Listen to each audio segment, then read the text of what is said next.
नमस्कार, SPT news में आपका स्वागत है। पेश है 10 फरवरी मंगलवार दोपहर 3:15 बजे राजस्थान के विभिन्न शहरों की 15 बड़ी खबरें। चित्तौड़गढ़ में केमिकल फैक्ट्री का बॉयलर फटने से उसमें आग लग गई। बॉयलर फटने का धमाका इतना तेज था कि इसका 10 टन वजनी एक पार्ट 300 मीटर दूर पंचायत परिसर में जाकर गिरा। वहीं इसके दूसरे हिस्से एसडीएम और तहसील ऑफिस में जाकर गिरे। इससे वहां की छत की दीवार तक टूट गई। इतना ही नहीं, धमाके की गूंज 5 किलोमीटर दूर तक सुनाई दी। केमिकल फैक्ट्री में धमाके से बॉयलर के हिस्से 500 मीटर दूर घरों में जाकर गिरे।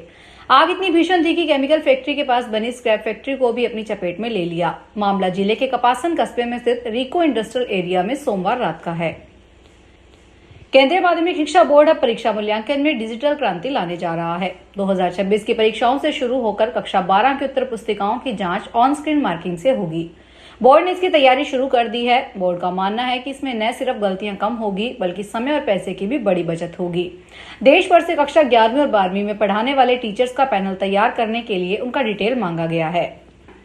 निजी बस ऑपरेटरों की बढ़ती प्रतिस्पर्धा के बीच राजस्थान रोडवेज अपने बेड़े को मजबूत करने जा रही है। इसके तहत रोडवेज में 445 नई बसें शामिल की जाएगी। इन बसों को अनुबंध आधार पर लिया जाएगा, जिसके लिए टेंडर प्रक्रिया शुरू कर दी जाएगी। नई बसें आधुनिक सुविधाओं से युक्त होगी और लंबी दूरी के साथ साथ प्रमुख मार्गों पर चलाई जाएगी। इससे यात्रियों को अधिक विकल्प मिलने के साथ ही यात्रा भी अधिक आरामदायक हो सकेगी। लंबे समय से बसों की कमी से जूझ रहे रोडवेज को इससे बड़ा संबल मिलने की उम्मीद है।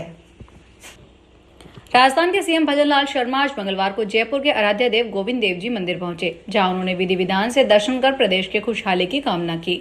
मंदिर में दर्शन के बाद मुख्यमंत्री परिसर में ही बाबा बालकनाथ आश्रम के जरिए आयोजित 51 विशाल कलश यात्रा कार्यक्रम में सम्मिलित हुए और संतों का आशीर्वाद लिया। मेड़ता सिटी में आधी रात को एक सनसनीखेज वारदात सामने आई है। ब्रह्मपुरी क्षेत्र स्थित एक ज्वेलरी दुकान पर 2 बदमाशों ने हमला कर दिया। इस हमले में मेड़ता मेड क्षत्रिय स्वर्णकार समाज के पूर्ण नवयुवक मंडल अध्यक्ष पंकज सोनी की मौत हो गई, जबकि दुकान में काम कर रहे 2 बंगाली कारीगर गंभीर रूप से घायल हो गए। घटना के विरोध में मेड़ता के सैकड़ों सर्राफा दुकानें बंद रही। स्वर्णकार व्यापार संघ अध्यक्ष धर्मीचंद सोनी ने कहा कि जब तक आरोपियों की गिरफ्तारी नहीं होती तब तक आरोपियों में रोष बना रहेगा। व्यापारियों ने जिला कलेक्टर, पुलिस अधीक्षक और एसडीएम को मौके पर बुलाने की मांग की है। शिक्षक पात्रता परीक्षा को लेकर लंबे समय से चल रही असमंजस की स्थिति पर लोकसभा में बड़ा और स्पष्ट जवाब आ गया है। शिक्षा मंत्रालय ने संसद में कहा कि टीटी अब केवल नई भर्ती के लिए ही नहीं बल्कि सेवारत शिक्षकों की पदोन्नति के लिए भी अनिवार्य होगी। बिना टेट पास किए कोई भी शिक्षक प्रमोशन का पात्र नहीं माना जाएगा। यह शर्त राजस्थान सहित पूरे प्रदेश में लागू होगी। मंत्रालय ने बताया कि सर्वोच्च न्यायालय ने 1 सितंबर 2025 के अपने निर्णय में स्पष्ट किया है कि आरटी अधिनियम के तहत आने वाले स्कूलों में शिक्षक नियुक्ति के लिए टेट न्यूनतम योग्यता का अनिवार्य हिस्सा है। साथ ही कोर्ट ने वर्ष 2011 से पहले भर्ती शिक्षकों को लेकर विशेष व्यवस्था की है। अनुपम खेर के नाम से सोशल मीडिया पर किसी ने नया अकाउंट बनाया है और अकाउंट पर उनके ओरिजिनल वीडियो पोस्ट की है। उस अकाउंट से उनके करीबी लोगों को फॉलो करने की रिक्वेस्ट जा रही है।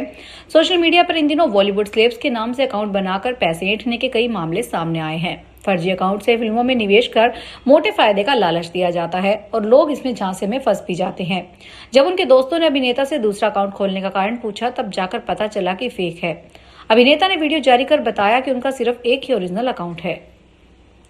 Kota thermal super power station स्थित अधिशासी अभियंता कार्यालय में उस समय अफरा तफरी मच गई जब सुबह कर्मचारी ऑफिस खोलने पहुंचे। कार्यालय के मुख्य गेट पर करीब 7 फीट लंबा अजगर फंसा हुआ था। जैसे ही कर्मचारियों की नजर अजगर पर पड़ी, वे डर के मारे बाहर ही रुक गए और किसी ने भी ऑफिस में प्रवेश करने की हिम्मत नहीं जुटाई। जानकारी के अनुसार अधिशासी अभियंता सहित अन्य अधिकारी और कर्मचारी ऑफिस पहुंचे थे, लेकिन गेट पर अजगर को देखकर सभी बाहर ही खड़े रह गए। खाटू श्याम जी के फाल्गुनी लक्खी मेले को लेकर परिवहन व्यवस्था को सुचारू बनाने के लिए मेला प्रोजेक्ट पर प्रशासनिक मुहर लग गई है। इस बार श्रद्धालुओं की भारी भीड़ को देखते हुए खाटू श्याम जी बस स्टैंड पर प्रत्येक मार्ग के लिए अलग अलग विंडो टेंट लगाए जाएंगे, जिससे यात्रियों के टिकट और बस मिलने में परेशानी न हो। अच्छी बात यह है कि मेले के दौरान रोडवेज व निजी बसों का किराया सामान्य दिनों की तुलना में 50% तक कम रखा जाएगा। श्रद्धालुओं की सुविधा के लिए बसें 24 घंटे चलेगी और प्रत्येक बस के साथ अतिरिक्त स्टाफ तैनात किया जाएगा, जिससे संचालन में कोई बाधा न आए। बीकानेर में चल रहा खिचड़ी बचाओ आंदोलन लगातार 9वें दिन थमने का नाम नहीं ले रहा है। प्रशासनिक दबाव के बावजूद पर्यावरण प्रेमी अपने आंदोलन पर डटे हुए हैं। आंदोलनकारियों का साफ कहना है कि जब तक राज्य सरकार ट्री प्रोटेक्शन एक्ट लागू नहीं करती तब तक महापड़ाव जारी रहेगा। बीते दिनों मुख्यमंत्री भजनलाल शर्मा और संत समाज के बीच हुई वार्ता के बाद यह उम्मीद की जा रही थी कि आंदोलन समाप्त हो सकता है, लेकिन ऐसा नहीं हुआ। राजस्थान के नागौर जिले के जायल में एक बार फिर मायरा की चर्चा छा गई, लेकिन इस बार जाट समाज के बाद ब्राह्मण भाइयों ने इतिहास रच दिया। यहाँ दो ब्राह्मण भाइयों ललित कुमार व्यास और ओम प्रकाश व्यास ने अपनी बहन गायत्री देवी के बेटे नीलेश की शादी में 1,61,00,000 रुपए का भव्य मायरा भरा। यह ब्राह्मण समाज में अब तक का सबसे बड़ा मायरा माना जा रहा है, जिसने जायल की परंपरा को नई ऊंचाई दी है। यह रस्म जायल के महेश्वरी भवन में पारंपरिक विधि विधान से पूरी हुई। पिता श्याम सुंदर व्यास की मौजूदगी में भाइयों ने बहन गायत्री को चुनरी ओढ़ाकर मायरा भरा। कृषि जिन्स कारोबार के लिए प्रसिद्ध दौसा के लालसोट पे मंडावरी कृषि उपज मंडियां नई सरसों की आवक से एक बार फिर गुलजार हो गई है। बीते करीब 10 दिनों में दोनों मंडियों में अगेती सरसों की आवक शुरू हो गई है, जो अब रफ्तार पकड़ने लगी है। लालसोट मंडी में आवक करीब 2,000 कट्टों तक पहुंच गई है, जबकि मंडावरी में यह आंकड़ा 2,500 कट्टों तक पहुंच गया है। आड़तियों की दुकान के आगे सरसों की ढेरियां लगने लगी है। मौसम साफ और धूप बनी रहने पर आगामी माह की शुरुआत में सरसों की आवक 20,000 कट्टों तक पहुंचने की संभावना है। अलवर के रामगढ़ क्षेत्र में ग्राम ओडेला गांव में खनन क्षेत्र की लीज पे हैवी ब्लास्टिंग के कारण पहाड़ ढहने से 100 फीट गहरी खाई में मलबे के नीचे दबी पोकलेन मशीन को निकाल लिया गया, लेकिन मशीन ऑपरेटर श्रीकांत तिवारी का अब तक पता नहीं चल सका। गाजियाबाद से मंगवाई गई बड़ी क्रेन से पोकलेन मशीन को बाहर निकाला गया है। मौके पर बचाव कार्य जारी है। घटना के बाद से एनडीआरएफ और एसडीआरएफ की टीमें लगातार रेस्क्यू कर रही है।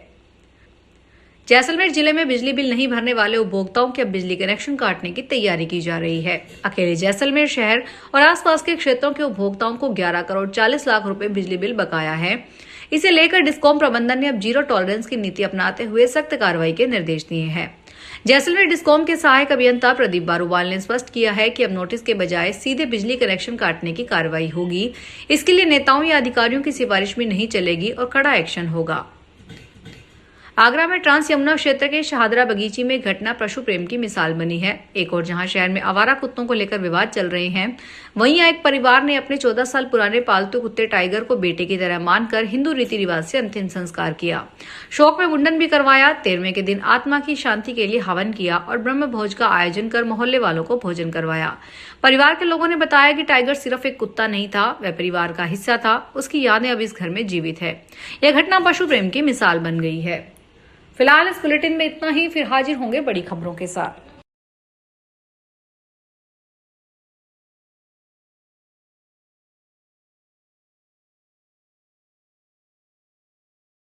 अगर आप भी अपने आसपास की छोटी बड़ी और महत्वपूर्ण खबरों से अपडेट रहना चाहते हैं तो सब्सक्राइब कीजिए हमारे चैनल एसपीटी न्यूज को और प्रेस कीजिए बेल आइकन पर